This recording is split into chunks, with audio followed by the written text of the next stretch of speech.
l'État du Vatican voit le jour en 1929 grâce à la signature des accords de Latran entre le Saint-Siège représenté par le cardinal secrétaire d'État Pietro Gasperi et Mussolini, Premier ministre de la République d'Italie. C'est cet État qui va donc entrer en relation. Et c'est le Saint-Siège qui établit des relations diplomatiques entre l'État du Vatican et les autres entités temporelles du monde. L'Église est en Afrique au service de la réconciliation. From a socio-cultural and a socio-political context, Cameroon is a very unique country with so much diverse religious entities in Cameroon. And if we're seeing Cameroon having some form of dialogue, this model has interested the Vatican in which they can copy some of the things that Cameroon is practicing.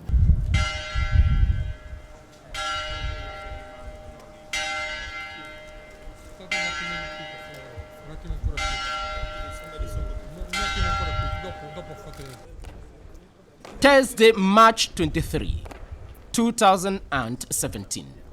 We are at the Vatican City. The Swiss Guards, the Papal Protection Force, attired in their marvelous outfits, march on to mount the guard of honor to welcome an august guest, the President of Cameroon, Paul Biya, in the Vatican, to meet with the Pontifex Maximus, the Holy Father, the Sovereign Pontiff.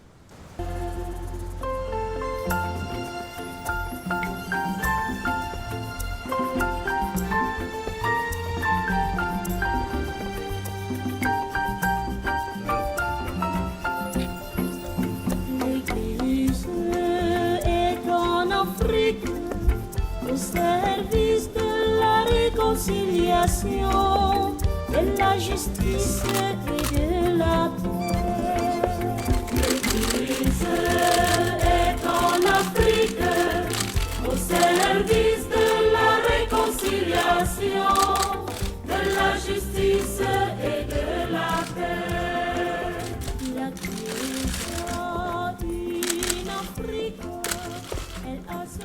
Amongst those who welcomed President Paul Biya at the Vatican on this visit to the Holy See is the then Vatican Chief Protocol Officer, today the Apostolic Nuncio to Cameroon and Equatorial Guinea. I recall very much that day. It was a very beautiful, clear blue sky that welcomed the presidential plane. I remember standing at the steps of the plane and welcoming the president and the first lady as they came off the plane. And a child came up and presented some flowers. The ambassador, Antoine Zonga, was there, His Excellency. And there was a number of other ambassadors of African states which were also present because His Excellency Paul Biya was highly respected, if I can say in the good sense, an elder statesman of the continent. And so it was a big thing, not just for Cameroonians, but also for the African diplomatic corps accredited to the Holy See. And there's a number of ambassadors. There's about some 15 African ambassadors that are resident accredited, and then there's the others that are non-resident. But it was a gathering of the continent in the Holy See. And of course, they were overjoyed with the possibility of meeting with the Holy Father. The meetings went very well. They met with the Holy Father, they met with the Cardinal Secretary of State, and also with Archbishop Gallagher, which is coming later on in the year. And it was an occasion to, if you like, look at how we've developed over the years. And in fact, at that occasion, the accord was certainly encouraged. Cameroon and the Vatican established formal diplomatic relations in 1966. The past and current Cameroonian leaders have been to the Vatican, the smallest state in the world, established by the 1929 Lateran Treaties.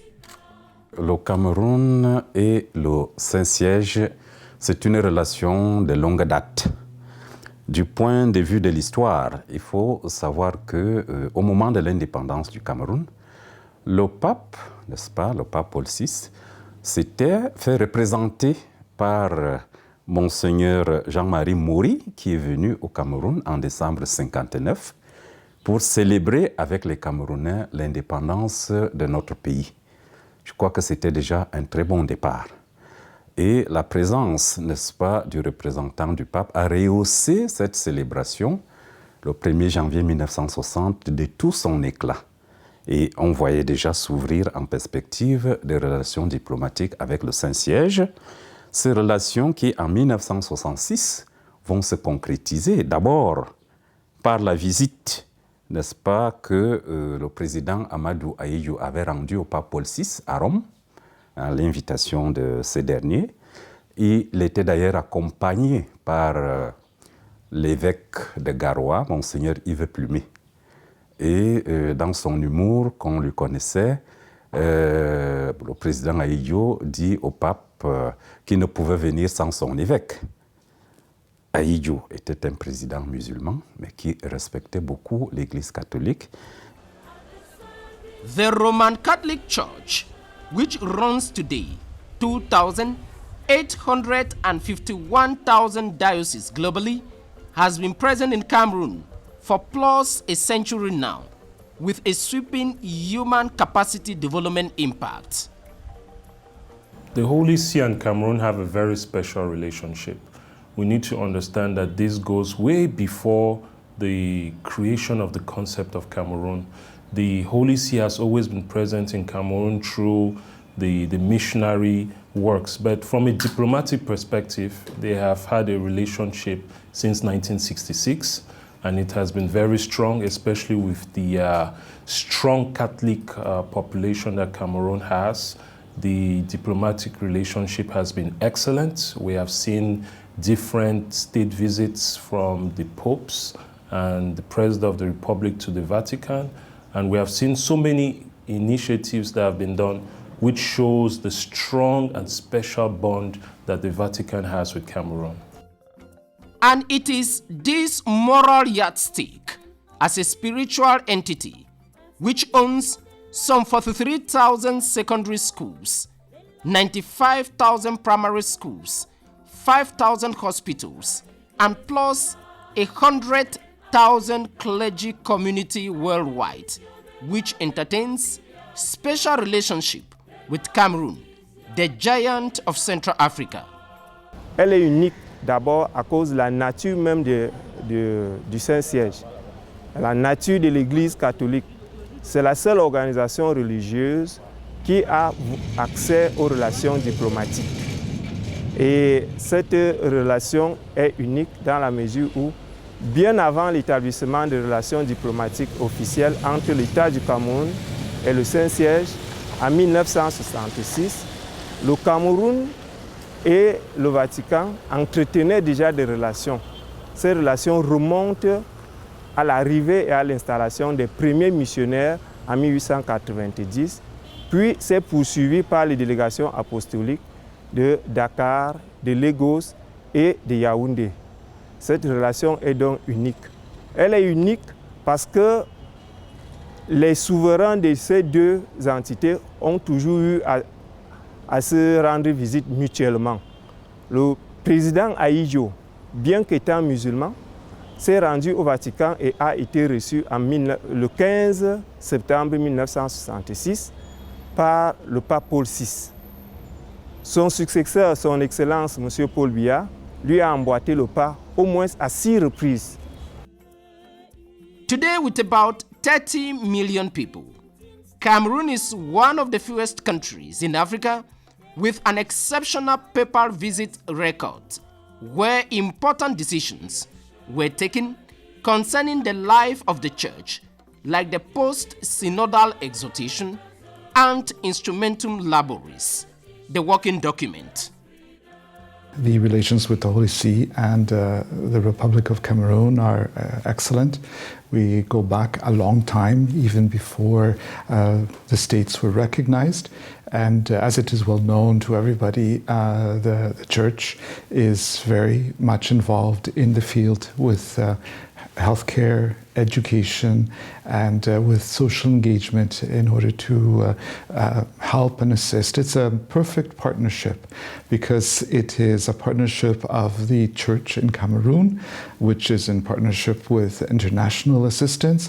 So it's really a partnership of Cameroonians for Cameroonians, Catholic Cameroonians, and our schools, our healthcare facilities, our social outreach is available to everybody without distinction of religion, origin, ethnicity, or anything of that. And as it is well known, our schools have so many who come from so many different traditions, and they are all welcomed and they all receive the same kind of education or the same kind of health care. Lorsque le président Paul Biya accède au pouvoir en 1982, étant lui-même fils de l'Église, ayant eu comme père, n'est-ce pas, un auxiliaire de l'évangélisation, un catéchiste, le père Ngondo Assam, le président Paul Biya va, n'est-ce pas, intensifier, va faire en sorte que ces relations évoluent de manière très positive.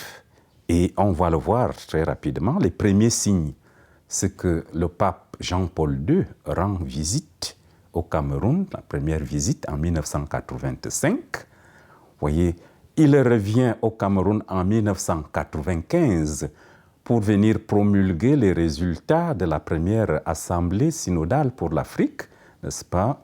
Et c'est le Cameroun qui aura l'honneur de recevoir les résolutions, n'est-ce pas, du synode sous le titre de Ecclesia in Africa.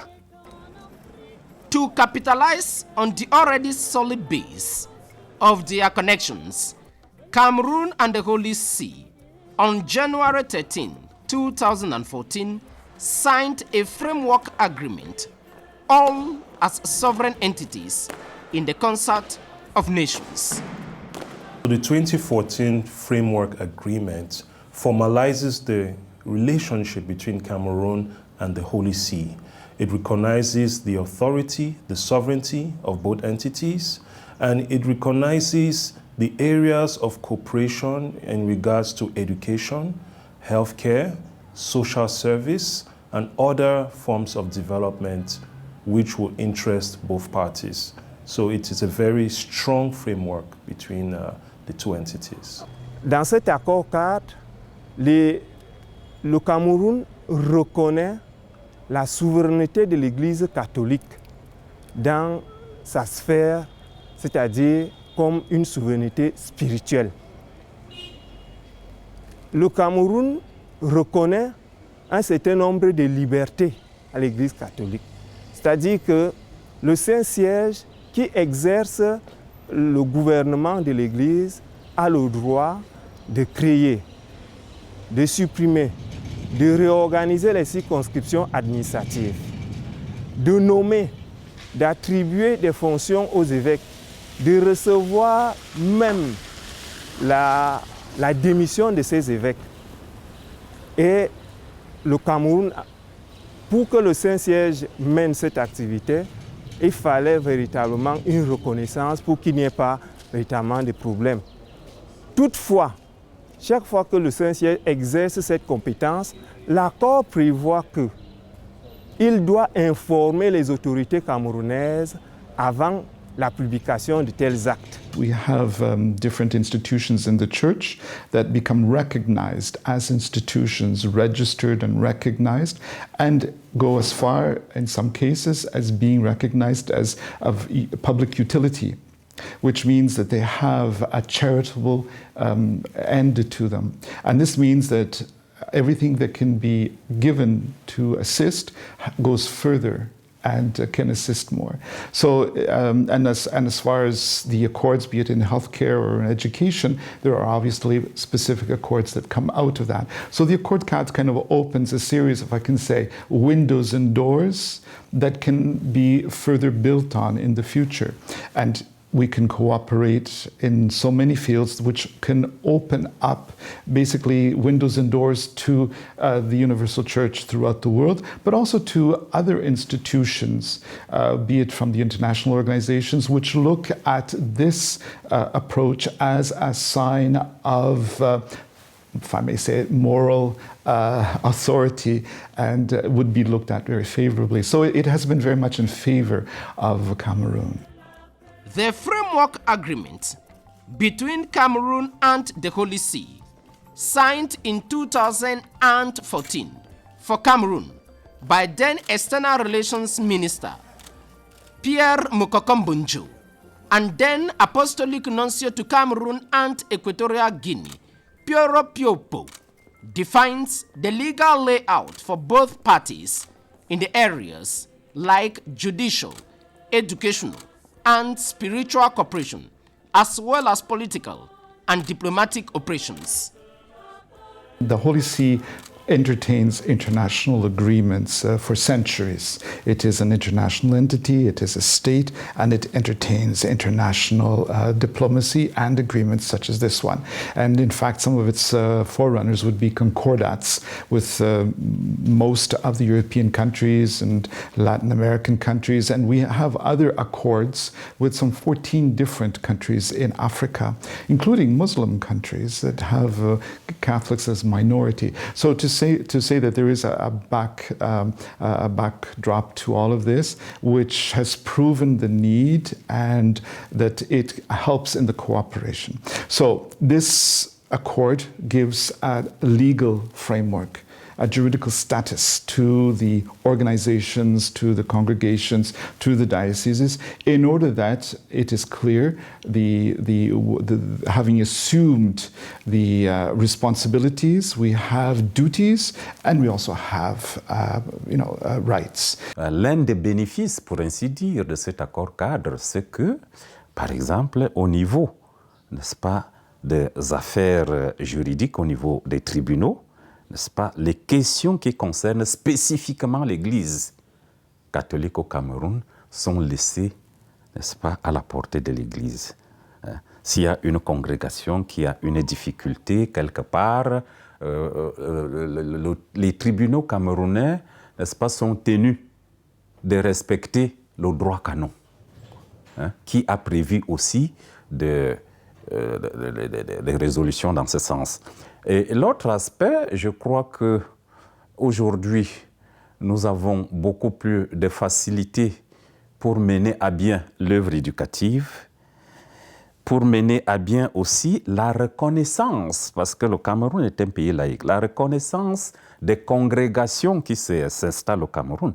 Pour qu'une congrégation puisse exercer au Cameroun, cette congrégation doit être reconnue. Et cette reconnaissance se fait à la présidence. Eh bien, le dispositif qui est mis en place est tel que cette reconnaissance passe par la conférence épiscopale et la nonciature. On n'a plus besoin d'attendre de longues années pour que les dossiers soient étudiés à tel ou tel niveau. Et je pense aussi, là je veux prêcher pour ma chapelle, pour nous qui sommes à l'université catholique, on avait des difficultés à obtenir des visas pour aller, n'est-ce pas, à l'extérieur, invités pour les colloques et des activités académiques. Aujourd'hui, la nonciature se charge de régler ces problèmes pour nous, de manière à ce que, les déplacements sont facilités. Today, the seats of the church, which were first firmly implanted in Bojongo, southwest region of Cameroon today, and Marienberg, in the littoral region today, count plus 20,000 men and women in religious orders in the country, more than 500 priests in the 5 ecclesiastical provinces with many dioceses. Vous savez que pendant la période coloniale, les écoles dites à l'époque écoles publiques ou écoles coloniales n'existaient que dans les grandes villes. ce sont les missions catholiques, n'est-ce pas, créées dans l'arrière-pays, où il n'y avait aucune structure scolaire qui ont, n'est-ce pas, éduqué les masses, qui ont éduqué les jeunes.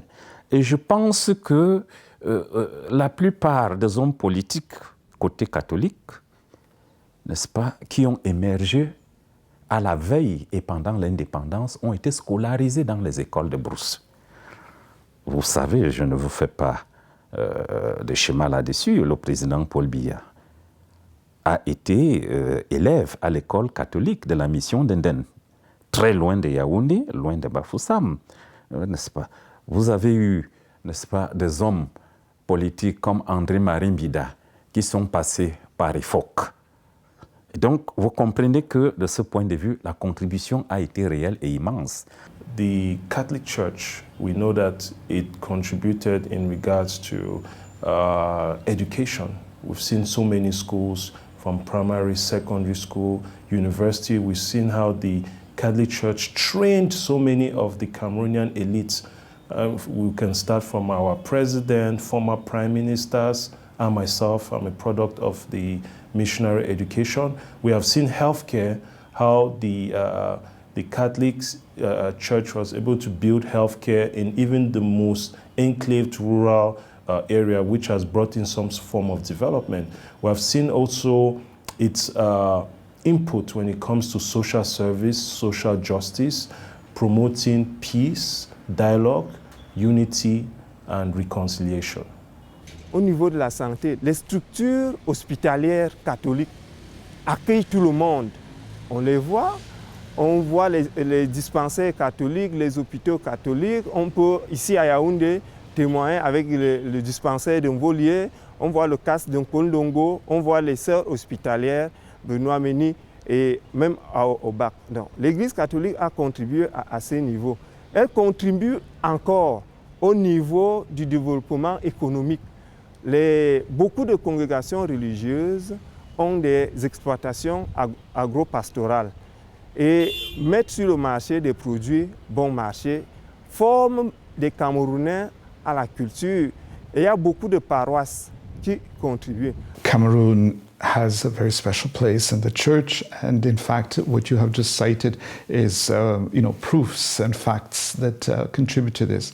Well, on first view, it's true that there is a significant part of the population that is of the Roman Catholic tradition, and so that certainly is an important part. But besides that, the country has characteristics that are very, very interesting. It is bilingual, English and French, but also has over 250 ethnic origins and families. It is also a country that extends from the Atlantic through to the heart of the continent. And so it really is a reality that touches many other regions of the continent. And so we want to see Cameroon in a very good situation so that it can also be an example for others in the different regions that it touches. À l'occasion de ce 10e anniversaire, nous devons nous pencher sur des questions beaucoup plus particulières. Et je crois que ici, il faut solliciter davantage l'Église locale. Parce que lorsque cet accord cadre a été négocié, ça a été négocié entre, n'est-ce pas, les experts du Saint-Siège et les experts du Cameroun. La conférence épiscopale est entrée progressivement, n'est-ce pas, dans le circuit. Et il faut aujourd'hui, justement, arriver à ce qu'au niveau local, on précise un certain nombre de points qui facilitent le fonctionnement, n'est-ce pas, des activités de l'Église locale. The framework agreement also contains duties and responsibilities on each side of the parties to ensure their independence is guaranteed. I would give more credit to the vision of the head of state, His Excellency Paul Biya, who has always preached openness to all faiths and all religion. And this openness to all faiths and religion has permitted the Catholic Church to have a certain proximity with the country Cameroon.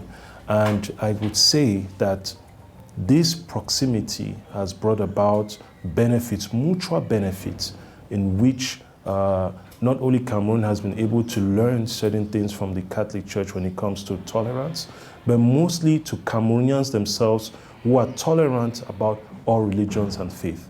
Le Cameroun a une place très importante dans l'Église, et je dis une place beaucoup plus importante encore dans l'association des conférences de la région d'Afrique centrale qu'on appelle la CERAC. Parce que là, nous constituons une église majoritaire avec un nombre élevé d'évêques, hein, et avec, n'est-ce pas, des structures beaucoup plus importantes que partout ailleurs. Et donc, de ce point de vue, n'est-ce pas, la place du Cameroun est réelle. Et au sein de l'église même, je crois que le Cameroun a donné des signaux comme état modèle de laïcité. Voyez, au Cameroun, même si l'Église catholique reste une Église majoritaire, pour ainsi dire, il n'a jamais été question de faire du Cameroun, n'est-ce pas, une cité-État. Et évidemment, cela suppose quoi? Cela suppose la prise en compte des autres religions. En 2009, le pape Benoît XVI s'est rendu au Cameroun, a visité le Cameroun du 17 au 19 mars 2009. C'était pour remettre à l'épiscopat africain l'Instrumentum Laboris, le document de travail, en prélude à la tenue du second synode des évêques pour l'Afrique qui devait se tenir en octobre 2009. Next year, we celebrate 135 years of the first celebration of Mass by the Palatine Fathers. And the Church has always found that it has been very well welcomed by Cameroonians, and the values that it seeks to impart have always been very much part of what Cameroonians have experienced with the Church. And I think that this has been expressed, be it through serving each other, through the education or healthcare or the social engagement.